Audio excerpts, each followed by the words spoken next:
Bom, então, esse foi o problema das divergências. Agora eu quero dar a solução para o problema das divergências. Eu gostaria de fazer uma análise, assim, uma análise de código, que olhasse o programa e, sem executar o programa, conseguisse me dizer quais desvios do programa podem ser divergentes e quais desvios não podem. De novo, eu gostaria de fazer uma técnica de compilação para analisar esse programa. Aí eu vou pegar cada variável desse programa e vou perguntar assim, essa variável é sempre a mesma, ela tem sempre o mesmo valor para todas as threads? Tipo, quando ela muda do mesmo jeito para todas as threads? Se isso acontecer, eu chamo ela de uniforme. Se ela puder mudar de forma diferente, eu chamo ela de divergente.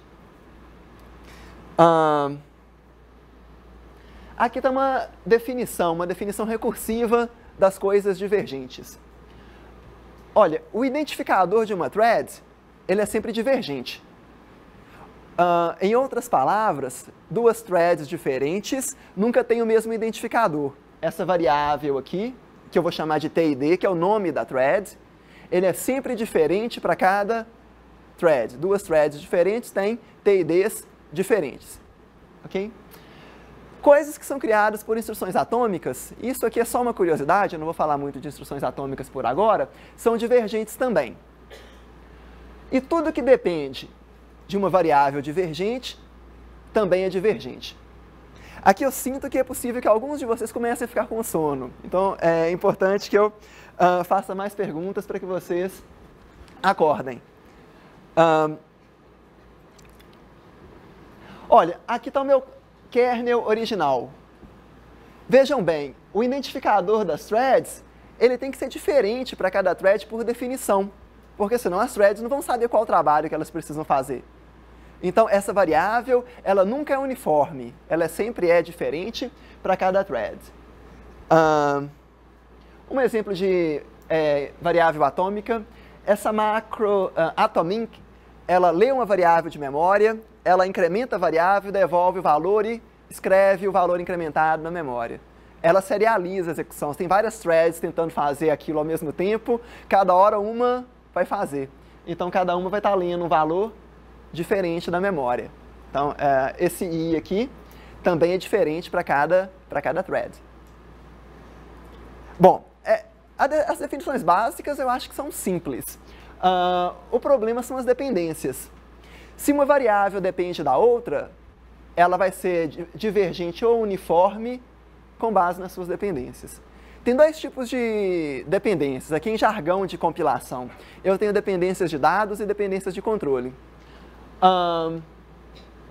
Se uma instrução define uma variável e usa outras, por exemplo, uma instrução define uma variável V e usa V1, V2, até um certo Vn. O V depende de todos os VISs. Então, isso é uma dependência de dado. Coisas do lado esquerdo de uma instrução dependem das coisas do lado direito de uma instrução. Dependências de controle acontecem devido a branches, a desvios. Se uma variável pode ser atribuída com base no resultado de um desvio, ela é dependente de controle daquele desvio. Vou mostrar mais exemplos. Deixa eu fazer uma pergunta para vocês. Eu tenho uma variável R2 aqui.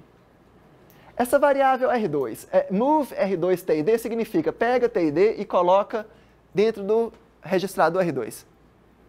Essa variável R2, ela é divergente ou ela é uniforme?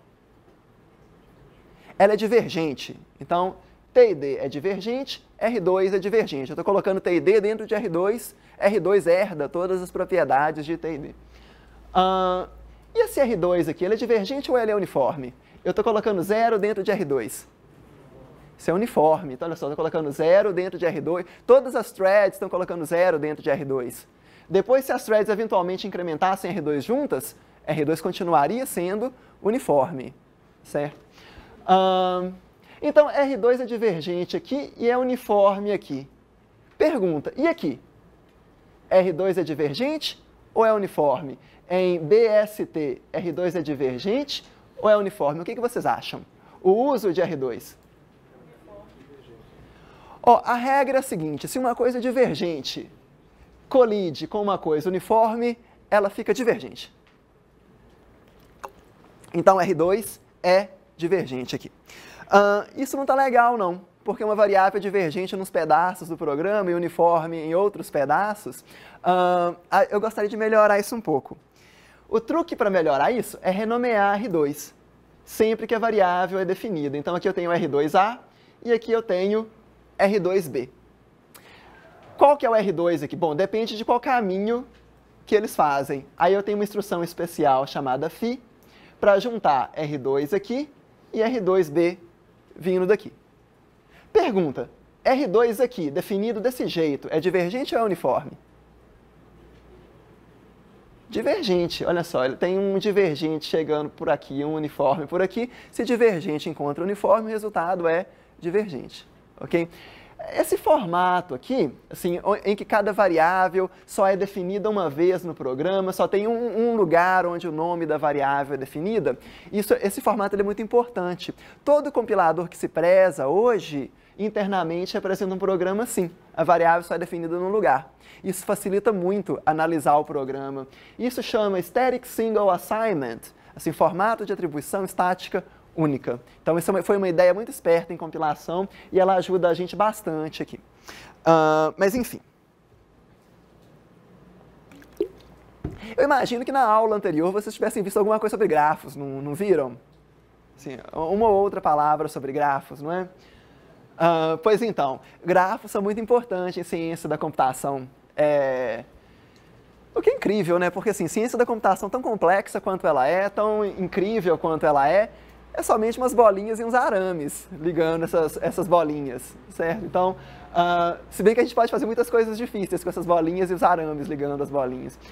Então, a gente vai reduzir o nosso problema a um problema de grafos também. Eu vou montar o chamado grafo de dependências do programa. Então, nesse grafo, eu tenho um vértice para cada variável no meu programa e uma aresta entre uma variável V e uma U, se U depende de V. Então, aqui eu tenho o grafo de dependências para um certo programa, que é igual a esse aqui. Então, esse programa me dá esse grafo de dependências. Eu poderia perguntar o que esse programa faz, mas isso é imaterial. Esse programa faz alguma coisa. Por hora, a gente pode entender que ele faz alguma coisa. Vocês podem acreditar que ele faça alguma coisa. Qual alguma coisa é essa? Isso não importa. Está aqui o grafo de dependências dele. Se eu quero encontrar as variáveis divergentes, então eu atravesso esse programa. A minha travessia começa do TID, que é o identificador das threads. Tudo que é alcançável a partir do TID ou a partir de variáveis que são criadas a partir de instruções atômicas, por hora TID. Tudo que é alcançado a partir de TID é divergente também. Então, nesse meu grafo, a parte divergente dele são essas 5 variáveis. Olha, se fosse só isso, a palestra não teria graça nenhuma, porque ela é muito trivial. Mas nós não falamos de coisas somente triviais. O problema é muito mais difícil do que isso. Deixa eu mostrar para vocês algumas coisas. A variável j aqui, veja bem, j não foi marcada na minha travessia. Não existe como eu sair de TID e chegar até j no meu programa. Assim, j não está no lado direito de nenhuma instrução que usa TID. A variável j, vocês acham que ela é divergente ou que ela é uniforme? Assim, por esse grafo, ela seria uniforme, mas ela é divergente. Deixa eu mostrar por quê. J está sendo definida aqui, ela é incrementada aqui, ela pode ser decrementada um pouco aqui, mas vejam bem, eu tenho muitas threads. As minhas threads estão entrando nesse laço aqui, estão executando esse laço muitas vezes. É possível que as threads não precisam necessariamente executar o mesmo número de iterações no laço. As que executarem o laço mais vezes vão incrementar J mais vezes. Então, aqui fora do laço, J pode ter um valor para uma thread e um valor diferente para uma thread que executou uma quantidade diferente de iterações no laço. Vocês compreendem as coisas que eu falo? Pouco, né? Ótimo. Mas aí eu tenho um problema. J não depende... Assim, ok, aqui eu estou pegando variáveis. Se uma variável aparece do lado direito de uma instrução e uma outra aparece do lado esquerdo, eu crio uma aresta entre elas. Eu criei esse grafo dessa forma. J não é alcançada por essas dependências de dados. E ainda assim J é divergente. J depende desse laço aqui. Esse laço, ele é controlado por qual variável? Alguém arrisca um palpite? Esse laço é controlado por qual variável? Ele é controlado por P0. P0 é um predicado. Então, esse branch aqui, ele é verdade, esse P0 é diferente de 1. É diferente de 0. Então, esse laço é controlado por P0. De uma certa forma, J depende de P0. Sem voltar no grafo, que a gente acabou de ver. P0 é divergente ou uniforme? Vamos lá, P0 depende de I depende de 0, e 0 depende de quem? T e D. Logo, P0 é divergente ou uniforme? Divergente. E J, por conseguinte, nesse lugar aqui, também é divergente. A gente precisa lidar com isso de alguma forma. X é divergente ou uniforme? O que vocês acham? X aqui, ela é divergente ou ela é uniforme?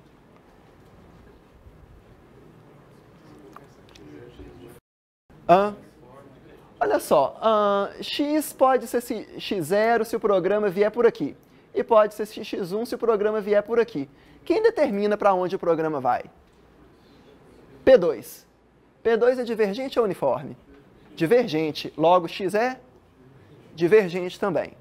Ok? Ótimo. Agora uma pergunta realmente difícil. Assim, é séria. P1 é divergente ou uniforme? Não respondam bruscamente. Deem uma olhada no programa. P1 depende de T0, T0 depende de J1, J1 depende de J, etc. P1 é divergente ou uniforme? Quem não tem opinião formada sobre esse assunto? Tudo bem, você de amarelo tem uma opinião formada. Qual que é ela? Então, vocês... Okay, divergente ou uniforme aqui? Ok, eu acho que é uniforme. Eu acho que é divergente. Eu não acho nada agora. Certo. Ok. Vejam bem, isso é uma coisa curiosa. P1 depende de T0, que depende de J1, que depende de J, que não amava ninguém. Que é divergente fora do laço. Certo? Agora, vejam bem, provemos as coisas por indução. Em computação, tudo se prova por indução, menos as coisas que se provam por absurdo. Na primeira iteração do meu laço, J aqui vale quanto? Na primeira iteração do meu laço? 0. Zero para todo mundo que está dentro do laço, não é? Ótimo. Assumamos que até a enésima iteração J é igual para todo mundo. Bom, se até a enésima iteração J é igual para todo mundo, na hora de incrementar J, eu tenho N mais 1, que é igual para todo mundo. Então, P1 aqui depende de J sim, mas não é divergente, é uniforme. E aí, que problema? J é divergente aqui. E por que P1 não é divergente? Alguém consegue estabelecer uma hipótese? Por que P1 não é divergente se J é divergente aqui fora? Eu te explico uma coisa. P1 que é igual a T0, que é igual a 0, você termina 0 com os dois? Tudo bem, você me perguntou se naquele P1 que é igual a T0, que é igual a J1, que é igual a J, eu estou atribuindo 0 aos dois. Não, na primeira iteração, J era 0 e J1 ficou sendo 1. Até a enésima iteração, a gente está assumindo por indução que J é igual para todo mundo.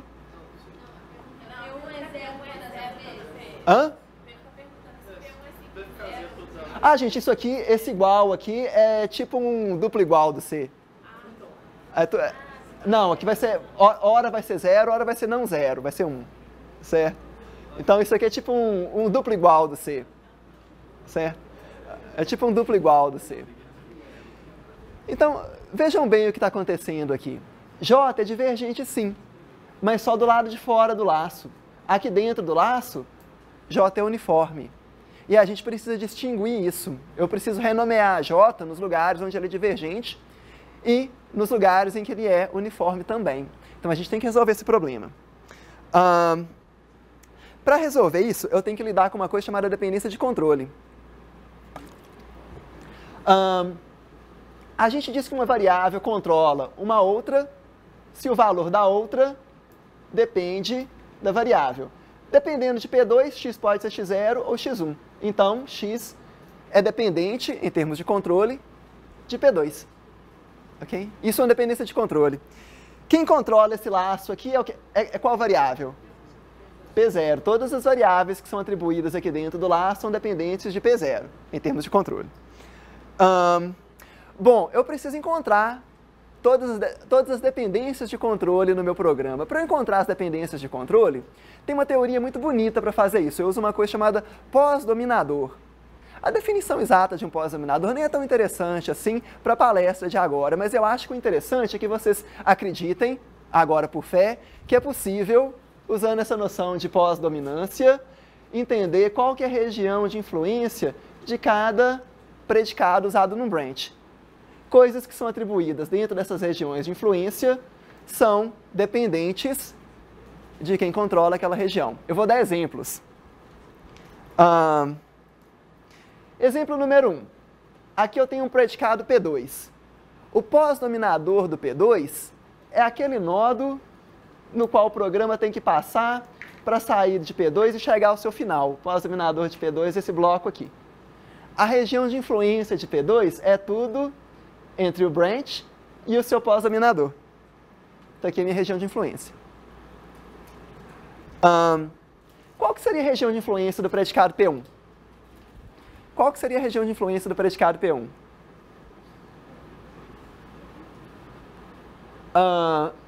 Será que B3 ficaria dentro dela?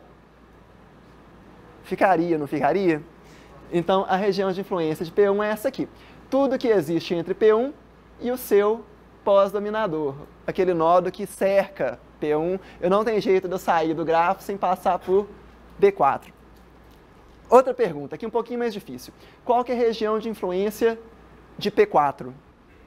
Novamente, é tudo que existe entre P4 e o seu pós-dominador. Então, existe um teorema. O teorema diz o seguinte: se uma variável é definida dentro de uma região de influência e é usada fora, ela depende de quem controla aquela região de influência do lado de fora. Eu sinto que eu enunciei o teorema, é um teorema bonito, esse foi um momento importante, mas é possível que alguns não tenham entendido, mas então eu vou passar por alto dessa parte. Mas então, se uma variável é definida dentro de uma região de influência e ela escapa aquela região de influência, ela é controlada por quem controla aquela região de influência. Por exemplo, J é definido aqui, dentro da região de influência de P0, e é usado do lado de fora. Ela escapa a região de influência de P0. J depende de P0, do lado de fora da região de influência. Curioso, né? Uma variável depende da outra só onde ela não influencia. Então, J depende de P0 aqui do lado de fora. Ok? Bom, eu posso mudar o meu programa um pouquinho agora. Sempre que uma variável é usada fora de uma região de influência, eu vou colocar o predicado que controla aquela região de influência do lado direito da variável. Assim, quando eu criar o meu grafo, lembrem-se, arestas de coisas do lado direito para arestas de coisas do lado esquerdo, eu consigo dar conta dessas dependências aqui. Vejamos como que isso fica. Por exemplo, J é usado fora da região de influência de P4. Eu vou renomeá-lo, então. Então, a partir desse ponto aqui, J chama J4. Aqui, curioso, tem uma instrução chamada sync aqui no meu programa. Todo pós-dominador tem uma instrução chamada sync. Alguém teria conseguido estabelecer alguma hipótese de para que essa instrução serve? Então assim, ó, threads, esperem. Assim que vocês chegarem aqui, esperem, certo? Para a gente continuar executando juntos. Assim, se as threads executam juntas, isso é bom. Então eu tenho que sincronizá-las o máximo possível. Assim, um desafio interessantíssimo em GPU, isso é uma área de pesquisa, é claro, né? Onde eu coloco os meus sinks no programa para manter as threads juntas a maior parte do tempo possível. Mas enfim, então tem um sync aqui. Isso é propaganda para um outro projeto de pesquisa, se alguém quiser trabalhar neles, a gente conversa depois. Mas então renomeei J para J4 aqui. Então meu programa ele fica desse jeito agora. Eu renomeei variáveis com os predicados que as controlam. Agora eu vou criar o meu grafo de dependências, lembrem-se, vértices para as variáveis e arestas de variáveis que estão do lado direito para variáveis que estão do lado esquerdo. O meu grafo de dependências vai ficar assim. Agora vejam bem, J4 é divergente e eu consigo dar conta de todas as dependências, de todas as divergências que acontecem no meu programa. Isso é bastante interessante. Por exemplo, P1 não é divergente. Logo, esse desvio aqui sempre vai ter o mesmo resultado para todas as threads. Eu não preciso colocar esse sync aqui, eu posso removê-lo, por exemplo. Essa é uma otimização que eu faço com a minha análise de divergência.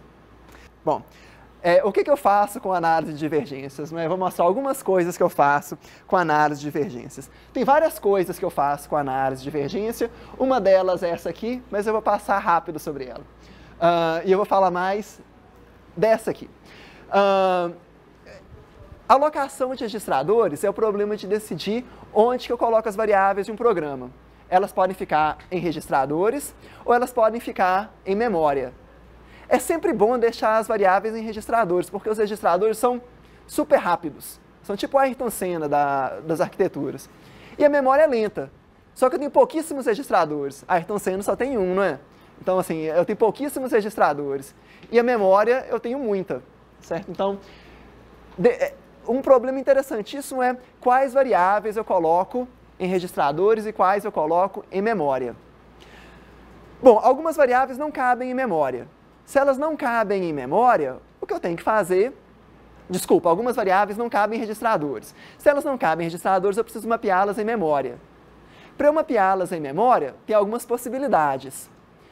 Antes do trabalho da gente, as GPUs mapeavam, cada thread mapeava a sua variável que não cabia em registrador para uma memória separada. O que a gente fez foi fazer com que todas as variáveis, todas as threads, mapeassem as variáveis que são uniformes no mesmo lugar. Isso salvou muito espaço. Deixa eu mostrar para vocês. Aqui eu tenho um programa. Eu quero fazer a alocação de registradores dele. Eu quero descobrir quais variáveis eu quero que fiquem em registradores e quais ficam em memória. Uma forma de resolver esse problema é reduzi-lo a um problema chamado bin packing. Alguém já ouviu falar de bin packing? Eu tenho algumas vasilhas e algumas coisas para colocar nas vasilhas. Como eu maximizo a quantidade de vasilhas cheias, não é? Então, eu tenho essas barras aqui. Essas barras são os lugares em que as minhas variáveis existem. E eu quero colocá-las em registradores. Bom, algumas variáveis são uniformes e outras são divergentes. Antes da análise de divergência, um compilador mapearia cada variável para um espaço local de cada thread. O que a gente fez foi mapear variáveis uniformes para um espaço compartilhado entre as threads. Isso foi uma coisa muito importante para compiladores de GPUs. Isso foi tão importante que hoje Ocelot, que é um compilador que é usado para otimizar esses programas, usa o alocador de registradores que foi feito aqui na UFMG. Então, hoje ele mapeia coisas que são iguais para áreas de memória compartilhadas. Isso aqui é quão mais rápido ele ficou. Depois disso, o código que ele produzia ficou 25% mais rápido. Então, quanto menor a barrinha aqui, mais rápido é aquele programa que foi compilado com Ocelot. Aqui eu tenho vários programas grandes escritos em GPU. Então, hoje, se vocês baixarem o Ocelot, tem a citação para o FMG lá. Por que isso? Bom, porque uma quantidade grande de variáveis no meu programa é uniforme e eu consigo colocá-las no mesmo lugar, não preciso replicá-las, salvo muito espaço no cache, assim, no cache da GPU, então é uma otimização muito importante. Bom, O Ocelot, ele é um compilador de código aberto, ele não é mantido pela gente, mas ele pode ser usado, ele inclui as técnicas que a gente desenvolveu aqui. Há outros projetos parecidos com esse no laboratório de compiladores. Quem tiver interesse em continuar fazendo mestrado conosco, vai programar muito em C++, vai aprender bastante teoria de compilação. Existe um curso sobre isso. Se vocês procurarem por DCC 888 no Google, vocês podem clicar no I'm Feeling Lucky que vocês chegam lá. Vocês têm perguntas? A pergunta é, na técnica de alocação, podemos usar coloração de grafo? Sim, podemos.